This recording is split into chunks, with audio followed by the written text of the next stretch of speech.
Are you ready for this next segment, folks? If you haven't already, hit that like and subscribe button because we have Joe Biden here. We have a clip of him talking about no more drilling, no more drilling. Now, I just got to bring you back a little bit here. Just about 2 weeks ago, when you had Peter Doocy questioning Karine Jean-Pierre regarding oil and drilling, and then we'll play the clip from Joe Biden for you. Let's go ahead and roll it. Okay. Thank you, Karine. So you're asking oil companies to further lower gas prices.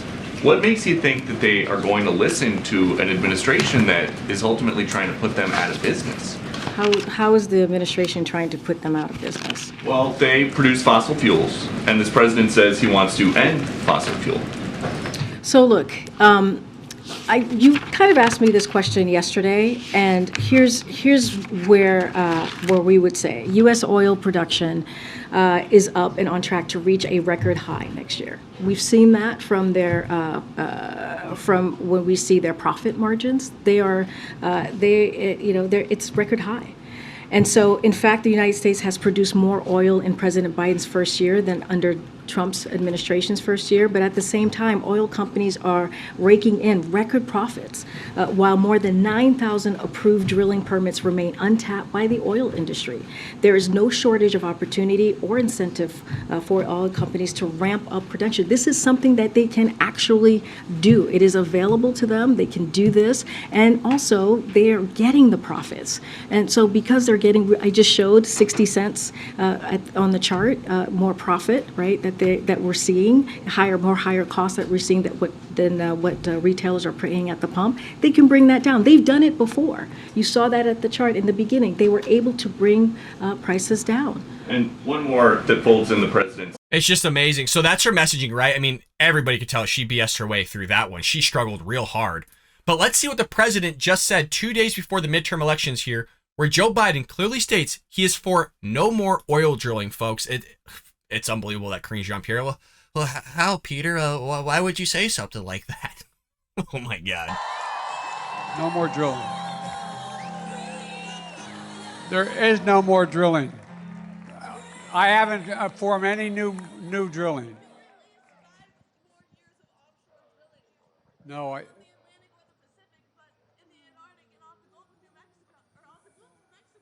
that was before I was president. We're trying to work on that, get that done. Thank you. God, you got to love the fact that Joe Biden just snaps out there, we're not going to drill anymore. I've said it enough times.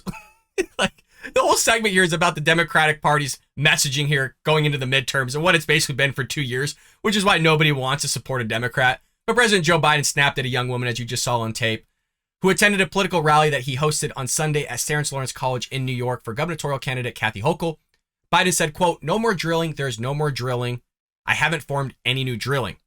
And this is what was kind of hard to pick up from this lady in the crowd on the mics. She said, there are at least 5 more years of offshore drilling in the Atlantic or the Pacific, but in the Antarctic and off the Gulf of Mexico. Biden responded, that was before I was president. We're trying to work on that and get that done. Oh, goody.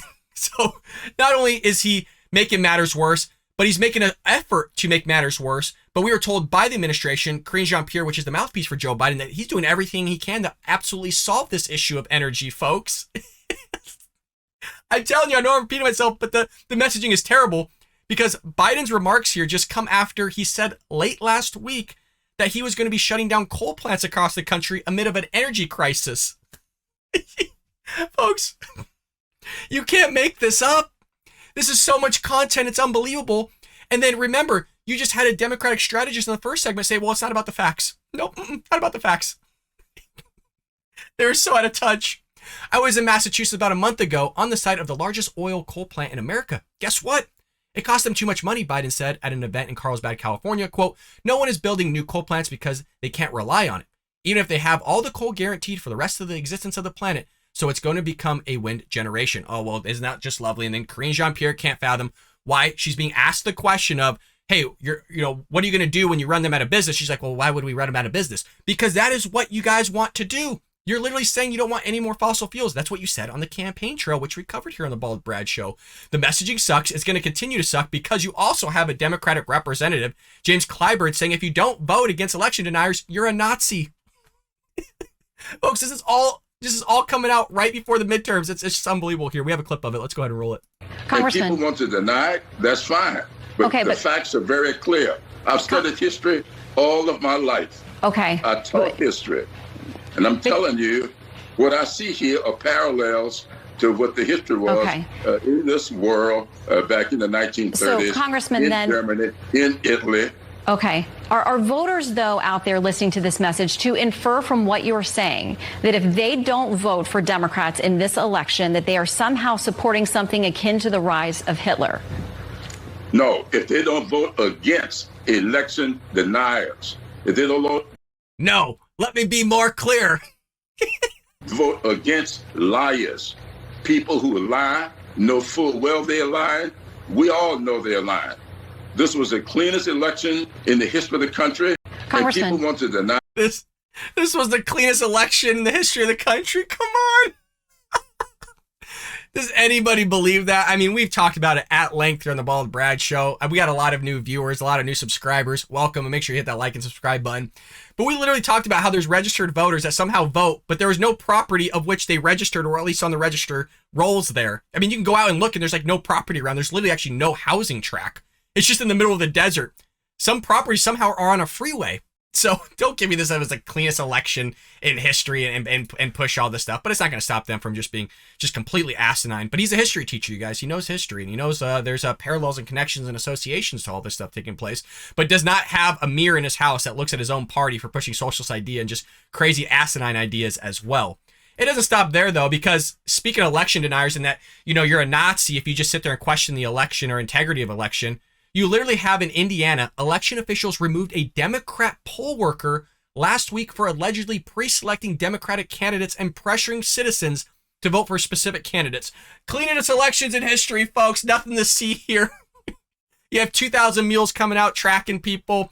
You have ballot harvesting. Literally, they were paying people to ballot harvest and vote a certain way and giving them like $10. But cleanest in history, folks. And if you doubt that, or question that, you're a Nazi, according to Democrats here. Beth Scheller, an election administrator for Hamilton County, told Fox News Digital that an inspector report allegedly identified 2 separate incidences at a polling location in Carmel, Indiana.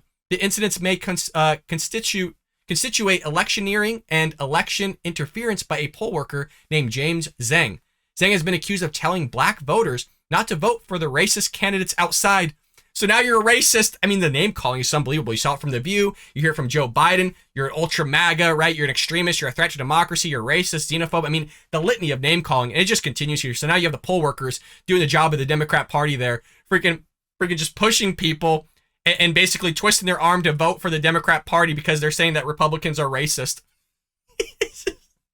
The messaging is unbelievable, and then they can't fathom why they're losing. They're having new whole panels on CNN and MSNBC trying to figure out, well, it's all about the economy. Yes, it is about the economy. It's also about the southern border. It's also about our foreign policy, our domestic policy. You calling Republicans racist. You running your freaking states in the ground. You wanting to defund the police. Wanting to get rid of our Second Amendment. You're trying to chisel away at our First Amendment rights. I mean, it's thing after thing after thing, but they don't get it, folks, which is why they're all about to be shellacked tomorrow come the midterms, folks. I hope you enjoyed that clip from the Bald Brad Show. If you did, make sure to hit that subscribe button so you can stay up to date on all our future content.